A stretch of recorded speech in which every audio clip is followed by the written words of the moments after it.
እገላለሁ። ምኞት አይከለከልም። እንግዲህ ቻው ዳዲ።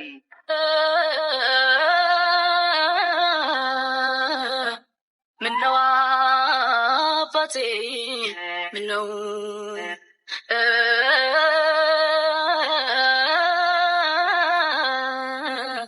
ምነው አባቴ ምነው አንተን አጥቼ ምን ልሁን አልቅሻ ይውጣ የናዘን የዚህ ዓለም ሰላም ጤና ይስጥልኝ ቤተሰቦች፣ እንኳን እንዳላመጣችሁ። ዛሬ እንግዲህ አጓጊ የሆነው የጠባሳ ድራማን ይዘንላችሁ መተናል። ቀጣዩን ክፍል ምን ይመስላል? ፍርቱና እንግዲህ ቤተሰቦቿን ከአደጋ ለመጠበቅ ብላ ደብቃ የኖረችውን ሚስጥር ባቢ እንግዲህ ለአባቱ ተናግሮ አባትየው ልጅን ማትረፍ እፈልጋለሁ ብሎ ታሪኩ ስለዋሸው ታሪኩ እንግዲህ ያለበትን ቦታ ተከታትሎ ደርሶ የሚኖርበትን ቤትም ደርሶበት ነበር አባባ። ነገር ግን የእሳቸው የዕጣ ፈንታ ሌላ ሆኗል። እንኳን ልጃቸውን ሊያተርፉ የእሳቸውንም ሕይወት ማትረፍ አልቻሉም ማለት ነው። በጣም የሚያሳዝን ክፍል ነው የዛሬው ክፍል። ፍርቱና እንግዲህ ያላሰበችው ድንገተኛ አደጋ ደርሶባታል። እሱም ምንድን ነው? በአባቷ የህይወቱ ማለፍ ማለት ነው። የፍርቱና አባት እንግዲህ ታሪኩን ዋሽተኸኛል። አባባ እንግዲህ ያው ታሪኩን አላመኑትም። ነገር ግን ተከትለውት መጥተው ቤቱን አረጋግጠው ገብተው ሲገቡ ቤት ውስጥ ያዩት ነገር የማያምኑት ነገር ነበረ። በዛን አጋጣሚ እንግዲህ ልጄ አተርፍሻለሁኝ፣ ምን እያሰሩሽ ነው? ምን እያደረጉሽ ነው? የሚል ጥያቄና መልስ ነበረ። አባቷን በማየት ብትደሰትም ነገር ግን መጨረሻ ጣፈንታቸው ምን እንደሆነ አላሰበችውም ነበር ፍርቱና። ነገር ግን ታሪኩ ያደረገው ነገር በጣም ከባድ ነገር ነበረ። እንደዚህ አይነት ውሳኔ ይወስናል ብሎ ያሰበም ሰው ያለመም ሰው አልነበረም። ስለዚህ አባባ በህይወታቸው እንግዲህ የመቆየት እጣ ፈንታቸው ይሄን ሆኖ ነበር። ታሪኩ እንግዲህ በጣም አዝኗል። ምክንያቱም ይሄ ሁሉ የእሱ ጦስ ነው። ዘኩ ደግሞ እንግዲህ ምንም ነገር ቢሆን ከራሱ ገንዘብ ውጭ ማንንም ሊያስበልጥ ስለማይችል እሱም ልለቃቸው አልችልም፣ እጣ ፈንታቸው ይሄ ነው የሚል ነበረ። የፍርቱናስ እጣ ፈንታ ምን ይሆን?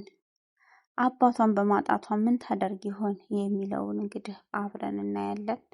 እነ ብርሃን እንግዲህ ፕሌንን በባለፈው ክፍል ላይ አምጥተዋት ከቤታቸው አሳድረዋት ነበረ። ያቋረጥ ነው ማለት ነው። የባለፈውን ክፍል ትንሽ ላስታውሳችሁ። እናም እንግዲህ ፕሌን ለምንድን ነው እዚህ ያመጣችሁኝ? እራሳችሁን አደጋ ላይ ጣላችሁ እያለች ነው። እንግዲህ ብርሃንም ስለምወድ ስለማፈቅርሽ ለምንድን ነው እውነታውን እያልነገርሽ ብሏታል። እሷም እውነተኛውን ብነግርህ ኑሮ ምን ታደርጋለህ? ምን ጥቅም አለው? ወይ ትጸየፈኛለህ ወይ ትታይ ትሄዳለህ። ስለዚህ ምንም ልታደርግልኝ አትችልም። ማንም ሰው ሊረዳኝ አይችልም። እኔ ያለሁበትን ቦታ ማንም ሰው ሊረገጠው አይችልም። እንኳን እኔ ልታድኑ ራሳችሁንም ማዳን አትችሉም ብለዋለች። እንግዲህ ብርሃንም እኔ ባለኝ አቅም ሁሉንም ነገር አድርጌ ላድንሽ እችል ነበር፣ እውነታውን ብትነግሪ ኖሮ ብሏታል። እሷም ይሄ ነገር የህይወታችሁን ዋጋ ሊያስከፍላችሁ ይችላል፣ ስለዚህ ከኔ ራቁ ብላ ትታቸው ሂዳለች ማለት ነው። የነ ብርሃንን እጣ ፈንታ ምን ይሆን? ዘኩ የደረሰበት ሰዓት ምን ያደርጋቸው ይሆን? ይሄ ደግሞ ሁለተኛው ስጋት ነው። ብርሃንም እንግዲህ እጇን ይዞ አስቀርቷት ነበር። እሷም ቤተክርስቲያን ሄዳ ነበረ ጸሎት ለማድረግ እና እናትሽን አግኝተናቸው ነበረ በሚለው ሰዓት የመጨረሻ ደንግጣ ነበረ። የምትገባበት ጠፋት ማለት ነው። እና በዚህን አጋጣሚ ብርሃንን አቅፋ እናቴ እንዴት አገኘሃት? እንዴት ልትሆናለች? እንዴትስ ናት? ጤናዋስ እንዴት ናት? ናፍቃኛለች። እሷም እስካሁን ልጄ ውጭ ናት ብላ እያሰበች ነው ህይወቷን ለማትረፍ ስለ እዚህ ስራ ውስጥ የገባሁት ብለዋለች ማለት ነው። ብርሃንም በጣም አዝኖላታል። ብርሃንም እንግዲህ ይህንን ህይወት ወደሽና ፈቅደሽ እንደማትሰሪ ተረድቻለሁ። ስለዚህ የባለፈው ታሪክሽ በባለፈው ታሪክሽ ታዩና ዛሬ የኔ ሚስት ሆነሽ የኔ ብቻ ሆነሽ እንድትኖሪ እፈልጋለሁ ብሏታል። ባቢም እንግዲህ የሱሱ ነገር በጣም ከባድ ሆኖበት የቤቱን እቃ እያወጣ እየሸጠ ጨርሶታል ማለት ነው። ከአባቱም ጋር ብዙ ነገር እየተከራከሩ ነው። ገንዘብ ያስፈልገኛል እያለው አባትየውም በአሁን ሰዓት እኔ ገንዘብ የለኝም እባክህን እህት ያለችበትን ቦታ እንፈልጋት እያለ እንግዲህ ባቢ የቀረውን እቃ ሁሉ ሽጦ ጨርሶ ቴሌቪዥን ቀርቶት ነበረ። በባለፈው ክፍል ላይ እንግዲህ ሹራቡንም አስይዞ ሌባ ዘረፌ ብሎ መጥቶ ነበር። የሱስ ነገር አያድርስ ነው። የባቢ ደግሞ በጣም የከፋ ነው። ምክንያቱም ሱስ በጣም መጥፎ ነው። በነገራችን ላይ አንዳንዴ የተጠመድንበት እንደ ቀልድ የያዝነው ሱስ ራሳችንንም ሆነ በዙሪያችን ያሉትን ሰዎች ያጠፋል ማለት ነው።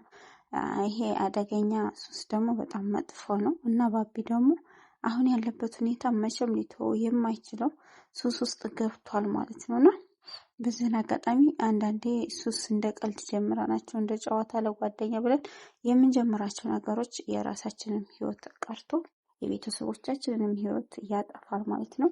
በዚህን ሰዓት ያለንን ነገር በአግባቡ መጠቀም ጥሩ ነገር ነው። ምክንያቱም ጊዜን ማሳለፊያ ወይም ለጓደኛ ብለን የምንጠቀማቸው ነገር ራሳችንን ጎጂ መሆኑን እያየን ከባቢ መማር አለብን ማለት ነው። እንግዲህ እነ ብርሃንም ፕሌን በሁለተኛው ቀን መልሰው ሊያስመልጧትና ከሀገር ይዘዋት ሊወጡ ተነጋግረው ጨርሰዋል ማለት ነው። የነ ብርሃንም አሰሪ እንግዲህ ማናት የሚባለው እዚጋ ነው ዋናው አደጋ የደረሰባቸው። ምክንያቱም የብርሃን አፍቃሪ ወይም አሰሪው የዜድ እህት ነች ማለት ነው። እንግዲህ የብርሃን ጓደኛ ሂዶ ዛሬ ስራ አንሰራም ፕሌን የምትባለው ልጅ ልናስመልጥና ይዘናል ልንጠፋ ስለሆነ ዛሬ ስራ አንሰራም ሁለታችንም እኔም ስራውን በፍቃድ ለቅቄያለሁ ብሎ እሷም ስለምታፈቅረው ይሄን ሊያደርግ አይችልም ለአንድ ሴተኛ አዳሪ ብሎ እኔ ሊተወኝ አይችልም ብላ ሁሉንም እቅዳቸውን ሂዳ ለዜድ ለወንድሟ ተናግራለች ማለት ነው። ይህንን አሰቃቂ ስራ እየሰራ ያለው ወንድሟ እንደሆነ እያወቀች ግን ለህግ አሳልፋ አልሰጠችውም ማለት ነው። አንዳንዴ በራሳችን ካልደረሰብን በሰዎች የሚደርሰው ነገር ዋጋ ያስከፍለናል ብለን ስለማናስብ እንደ ቀልድ እንደ ተራ ነገር አልፈ ነው እንሄዳለን ማለት ነው። ይሄ ነገር ግን ነገ በኛ ላይ ሲደርስ ብቻ ነው ይሄንን ማድረግ የምንችለው ወይም ተቆርቋሪ የምንሆነው። ወገን ለወገን ሲተሳሰብ በጣም አሪፍ ነበረ። እሷ ግን ይሄንን አላደረገችም። ለራሷ ጥቅም ስትል የምታፈቅረውንም ሰው ሆነ ፕሌንን አደጋ ላይ ጥላቸዋለች። አሳልፋለሁ ወንድሟ ሁሉንም ሚስጥር ነግራ እንዳልሆነ አድርጎ እንግዲህ በህይወት እንዳሉ ለቋቸዋል ማለት ነው። እጣ ፈንታቸው በህይወት እንዲኖሩ ነው የፈቀደላቸው። ነገር ግን ያደረጋቸው ድርጊት በጣም ከባድ ነው። ዜዶ ከምንም በላይ ጭካኔ የሴት ልጅ ሆኖ ሴት ወልዶ ሴት ያሳደገው እንድኩ ነው። በሴት ላይ መጨከኑ በጣም ከባድ ነው። ባቢም እንግዲህ ቴሌቪዥኑን ተሸክሞ መጥቶ ለሱሱ ሲል ቴሌቪዥኑን አስይዞ ሱሱን ተጠቅሞ ሂዷል ማለት ነው።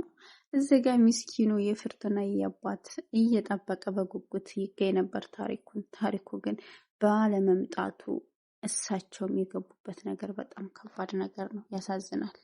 እዚህ ደግሞ እንግዲህ እነ ብርሃን ይዘው በጣም በሚያስቅ ነገር ነበረ የለቀቃቸውና እንዴት ነው ኧረ እባክህን በወንድ ልጅ አምላክ እያለ የብርሃን ጓደኛ ሲለምነው ነበረ።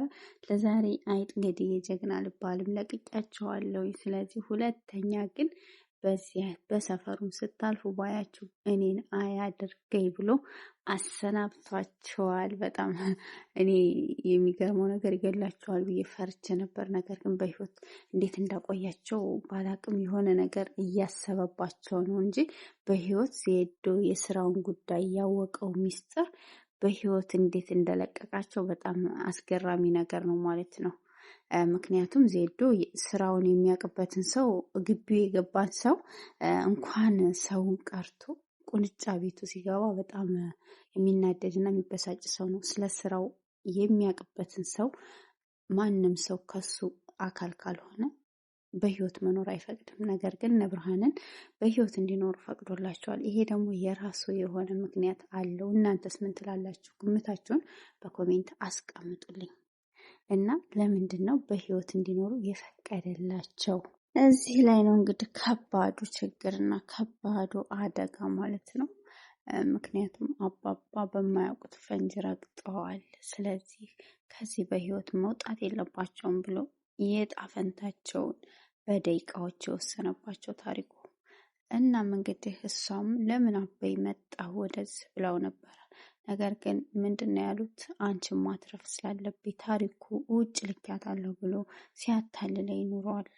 ዘኩ ደህና ሰው መስሏቸው ታሪኩ ዋሽቶኛል፣ አንተ ልጅን ካወካት አገናኝ የሚል ቃል ነበር የጠየቁት። እሱም በሳቅ በደስታ አይ ችግር የለም ልጅ ሆነ አገናኘኋለሁ ብሎ ወደ ልጃቸው ወስዷቸዋል። ነገር ግን እጣ ፈንታቸውን በሴኮንዶች ወስኖባቸው ከዚች እንዲኖሩም አልፈቀደላቸውም በህይወት። እባክህን ብለው ቢማጸኑትም ሊሰማ አልቻለም። ምክንያቱም ስራዬ አደጋ ላይ ነው፣ ማወቅ የሌለበትን ነገር አውቀዋል፣ መረገጥ የሌለበትን ፈንጅ ረግጠዋል። ስለዚህ እኔ ሳልሆን የራሱ እጣ ፈንታ ነው እዚህ ይዞት የመጣው የሚል መልስ ነበር ዘኩ የተናገረው። የፍርቱና ውሳኔስ ምን ይሆን እጣ ፈንታዋ? ከዚህ በኋላ እንግዲህ አባቷ በህይወት ለሷ ብለው እሷን አድነው እሳቸው በህይወት አልተረፉም ማለት ነው። ስለዚህ ውሳኔዋ ምን ይሆን? ወደፊት እጣ ፈንታዋ ምን ያደርጋት ይሆን? እሷስ ምን ይሆን ውሳኔዋ የሚለውን ቀጣይ ክፍል ላይ እናያለን። ለዚህ ቻናል አዲስ ከሆኑ ላይክ፣ ሰብስክራይብ፣ ሼር እያደረጋችሁ ቤተሰብ ሁኑ። እወዳችኋለሁ፣ አከብራችኋለሁ። በያላችሁበት ሰላም ሁኑልኝ። ባይ ባይ።